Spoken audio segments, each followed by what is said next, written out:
বজালীত অনুৰাগ সাহিত্য আলোচনীৰ শীত সাহিত্য সন্মিলন সম্পন্ন। উক্ত সন্মিলনৰ লগত সংগতি ৰাখি ধীমান বৰ্মনৰ হাকুতি সম্ৰাট হিমাংগ দাসৰ বাহ বাহ বঢ়িয়া আৰু নীলম শৰ্মাৰ দিল্লী এক পুৰণি হাম উন্মোচন। উল্লেখ্য, বজালীৰ অগ্ৰণী সাহিত্যানুষ্ঠান অনুৰাগ সাহিত্য আলোচনীৰ উদ্যোগত বজালী উচ্চতৰ মাধ্যমিক বিদ্যালয়ৰ প্ৰাংগণত শীত সাহিত্য সন্মিলন শীৰ্ষক এক মনোজ্ঞ অনুষ্ঠান অনুষ্ঠিত হৈ যায়। সুকণ্ঠী গায়িকা হিৰুমণি দেৱীয়ে আঁত ধৰা অনুষ্ঠানটো সঞ্চালনা কৰে ভট্টদেৱ বিশ্ববিদ্যালয়ৰ অসমীয়া বিভাগৰ মুৰব্বী অধ্যাপক ডক্টৰ বিনীতা বৰা দেৱচৌধুৰীয়ে। অনুষ্ঠানটোত সাম্প্ৰতিক অসমীয়া কবিতাৰ ওপৰত বক্তব্য ৰাখি অসমৰ প্ৰতিষ্ঠিত সমালোচক অৰিন্দম বৰকাকতিয়ে বজালী অঞ্চলত এদল কবিৰ উদ্যোগত গঢ়ি থকা কাব্য আন্দোলনৰ বিষয়ে উল্লেখ কৰে। অনুষ্ঠানটোত বিশিষ্ট কবি অনুভৱ তুলসীয়ে যুৱ কবি নীলম শৰ্মাৰ কাব্যগ্ৰন্থ দিল্লী এক পুৰণি হাম, বিশিষ্ট কবি নীলিমা ঠাকুৰীয়া হকে কবি ধীমান বৰ্মনৰ বাক্য প্ৰকাশনৰ দ্বাৰা প্ৰকাশিত কাব্য সংকলন হাকুতি সম্ৰাট আৰু কবি দেৱপ্ৰসাদ তালুকদাৰে বাক্য প্ৰকাশনৰ দ্বাৰা প্ৰকাশিত কবি হিমাংগ দাসৰ কাব্যগ্ৰন্থ বাহ বাহ বঢ়িয়া উন্মোচন কৰে। অনুষ্ঠানটোৰ গ্ৰন্থ আলোচনা শিতানত প্ৰয়াত কবি অলকেশ কলিতাৰ কাব্যগ্ৰন্থ অপূৰ্ণ পুস্তকৰ ওপৰত আলোচনা ৰাখি বৰপেটা ছোৱালী মহাবিদ্যালয়ৰ অধ্যক্ষ তথা বিশিষ্ট সমালোচক ডক্টৰ বিৰিঞ্চি কুমাৰ দাসে কবিগৰাকীৰ কবিতাত মৃত্যু চেতনা আৰু মৃত্যুক অতিক্ৰমণৰ এক আধ্যাত্মিক ভাৱাদৰ্শৰ বিষয় উল্লেখ কৰে।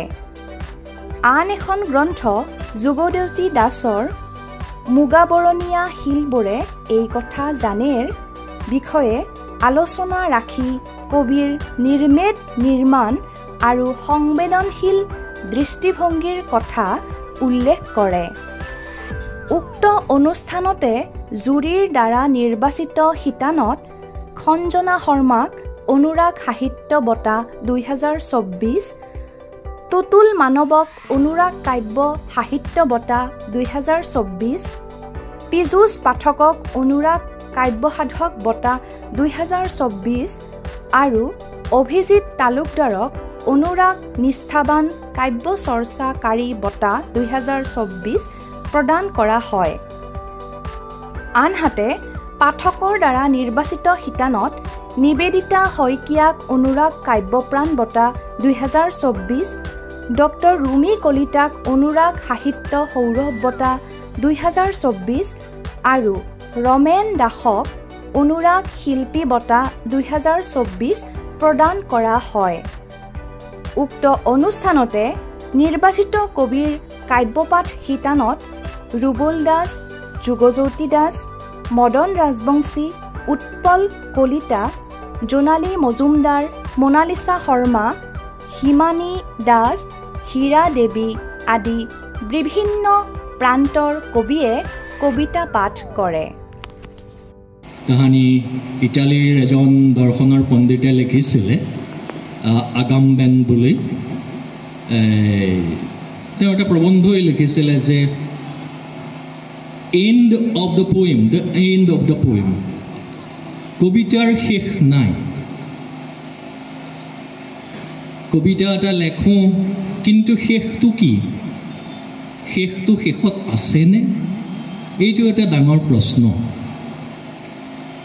আৰু এই প্ৰশ্নটো কবিতাৰ লগত সদায়েই সাঙুৰ খাই আছে। কবিতাৰ যি আদি অৱস্থা আৰু সাম্প্ৰতিকৰ অৱস্থালৈকে ই কবিতাৰ পৰা আঁতৰ হোৱা নাই। গতিকে নীলম শৰ্মাৰ দিল্লী এক পুৰণি চাম এই কবিতা পুথিখনৰ বিষয়ে নাইবা এই কবিগৰাকীৰ বিষয়ে তেখেতৰ কবিতাৰ এক শুভ আৰম্ভণি হৈছে বুলিহে আমি ক'ব পাৰোঁ। তেখেতৰ কবিতাৰ বিকাশ আমি আশা কৰোঁ আৰু অসমীয়া সাহিত্যত এক নিগাজী ঠাই হওক নীলম শৰ্মাৰ, এইটো আশা কৰোঁ আৰু মোৰ সৰ্বান্তঃকৰণেৰে শুভেচ্ছা অভিনন্দন জনাই কবিগৰাকীৰ দীঘলীয়া কবি জীৱন কামনা কৰি মোৰ বক্তব্য সামৰিছোঁ। ধন্যবাদ।